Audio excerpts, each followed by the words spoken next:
Hello, friends. This is Dave Hurwitz, executive editor at ClassicsToday.com, here with Shostakovich Complete Symphonies with Gianandrea Noseda and the London Symphony Orchestra live on the LSO label, which is rather reasonably priced.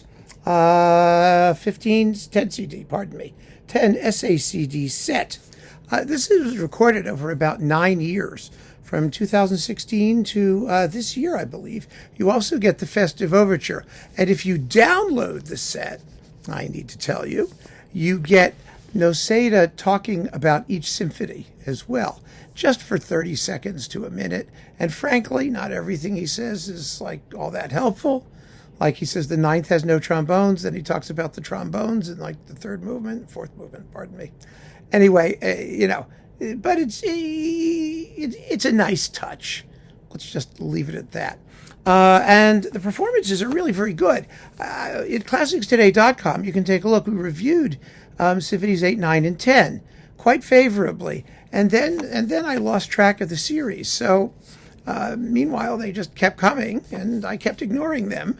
And now here it all is in a box. Now, the recording quality with all these LSO live things is a little bit variable, especially if they were recorded at the Barbican, because the sound is very dry, or it tends to be rather dry, and they vary a little bit. The cellos and basses don't have a lot of resonance in these recordings. The LSO cellos and basses don't have a lot of resonance in a yummy acoustic, so it's just the sound of the orchestra. They're a little light that way, but the brass playing is marvelous. The winds are very good.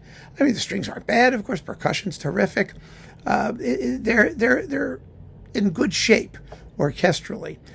Taking these things one at a time, Symphony Number 1 is a very good performance. Like I said, I would like to hear some more cellos and basses at the beginning of the scherzo, but it's a very nicely shaped performance, and it goes really, really well. So that's very good. Numbers 2 and 3 are interesting. I found them really kind of captivating. Normally, you just want to get through them and on to something else. And I thought that Noseda really sort of relished the avant-garde aspects of number 2. And he plays number 3 very, very positively. The choral contributions are okay. They don't really matter. I mean, who cares what they're singing or saying at the end there? But they're well done. They're well done. Number 4 is an interesting performance. It gets better as it goes. I found the opening to be kind of lightweight, and this happens a couple times in these performances. There's I hate to say it, but Italianate sort of lyrical quality where Shostakovich is just sort of blasting away. Some may enjoy that. I liked it in places. At the beginning of the Fourth Symphony, I wanted to just grind away like the most horrifying mechanical apparition of nightmarish violence that you've ever heard in your life, but it doesn't here, and that's okay. But the Fugue from Hell is hellish, and the interesting thing about this performance is that the finale is the strongest movement, and that doesn't usually happen in the fourth, and I like that. The final chorale is smoking, really, really good. So I like the performance, and it's not the same old, so that interested me quite a bit. The fifth is very good, straightforward. It doesn't have any bizarre qualities. The finale, the ending, is slowish, but it doesn't cause lacerating pain the way Kurt Sanderling can. Still, it's very effective, and it's a good performance. Number 6 struck me as one of the weaker performances. I don't know why that 6 often is a problem, but it was a little bit here. The first movement is okay. It's the 2 fast movements that just don't have enough bite. And it's very hard to distinguish them, tempo-wise and whatnot. I thought that also the sonics were a little bit dry and lacking in presence in the 6th. So I was, it's okay. But it's not bad. It's not bad by any stretch of the imagination. The Leningrad Symphony. Well, the Leningrad Symphony has a really good first movement. I mean, the battle comes off really well. The tempo are well maintained to keep it from just being incredibly dull, which it often can be. The same is true of the scherzo and slow movement. I like this performance. The only problem is I think Noseda rushes the finale. He rushes the coda of the finale. Let's put it that way. It gets kind of faster and faster as it goes. I think you just need to slow down and milk the bombast. really, really, really let it just, you can't minimize it. Let it be what it is. Yarvi's also quite quick at the end of the symphony too. But this is, I think, even faster or a little bit, less powerful. It's very well played, however, and well recorded, actually. 8, we reviewed over at Classics today. It's an excellent performance of one of the most important and powerful of the symphonies. It's nicely paced. It makes a lot of sense in terms of its shaping. The brass are terrific, and then the later stages, the finale isn't a letdown. It's really a good performance. The same is true of 9 and 10.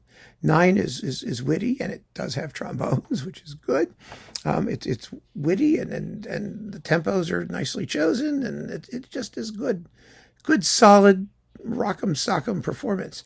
10 is first class, moderate in tempo for the most part, and really here the drier acoustics help, because if it's good sound in a dry acoustic, there's a lot of clarity to the textures. The big build-up in the first movement's really, really well handled.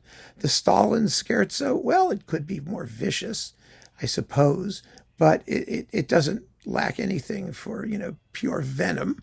That scherzo isn't too slow. The finale is wonderfully well done. And the very ending, where the timpani pound out the DSCH motive, are really, really clear. It's really, really a good performance. 11 and 12 are usually letdowns. They aren't here. 11 is one of the stronger performances. I just wish it had better bells at the very end.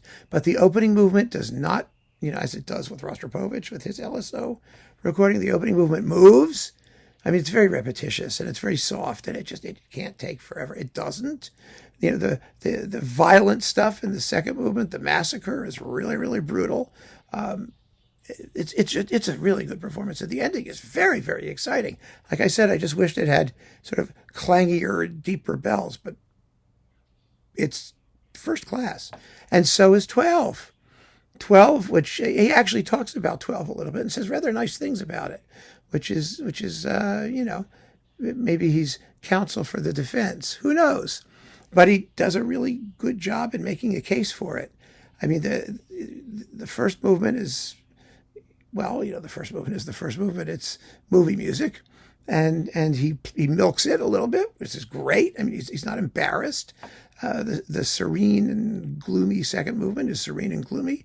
The battleship business in the third movement is fabulously well done, and the percussion salvo leading into the finale is a scorcher. And Noseda keeps the finale moving. I think it's a total failure musically, but hey, they play it with great, great conviction. Bobby Yar. Okay. Well, here you've got the issue of the fact that the bass soloist, who's quite good, is somewhat distanced. It's lacking a little intangibility there. The Bobby Yar movement itself is on the quick side. It could use, I think, a little bit more weight and a greater sense of doom. That's where the Italian thing comes in there. It's very lyrical, and in places quite beautiful. But I like it to be scarier. The humor, the next movement's perfectly well done, and the last three that run together are also very, very effective, and there are no dead spots. They really aren't. Speaking of dead or death, the 14th Symphony, well sung, well played, not the most exciting. You've got to deal with Rostropovich and Vishnevskaya and Mark Rachet and these people. It's a good performance, but there are better, there are more exciting performances out there. But the singing is really good, and so it's consistent. It's consistent with the series as a whole. Number 15, which comes coupled on the disc anyway with number 1, is a beautiful performance. I think maybe the second movement could have gone a little bit quicker, but it's fine. The scherzo is bitter, and the finale with the Passacaglia in the middle rises to a really, really powerful climax. And the spooky coda with the tick-tock percussion is really atmospheric. The Festive Overture isn't terribly festive. As a bonus, I was surprised. It needs to be more pompous and noisier. It's well played, but the music, it's a piece that has, it's an occasional work. and it's not the most distinguished thematically, unless you just go crazy. Rostropovich used to go crazy with it.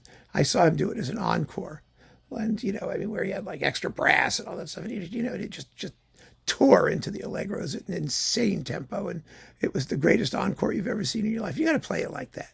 Here, it's just ordinary, but it's only 6 minutes long anyway, so I don't think we care. So on the whole, if you're a Shostakovichian or a Shostakovichnik, this is worth having. It's definitely worth having. There are no weak links actually in these performances. Some are a little better than others, but it's all very, very consistent. Well played. The sonics are not going to win any awards, but they're not terrible. I mean, they're decent live recordings, and I enjoyed listening to this. I enjoyed it quite a bit. I mean, Noseda has some real insights into the music. He clearly cares and enjoys it, and the orchestra is in excellent form. So we're in really good shape when it comes to Shostakovich. You know that? I mean, there's just lots of really good Shostakovich out there, and there's more coming. So keep on listening, friends. Thanks for joining me. Take care.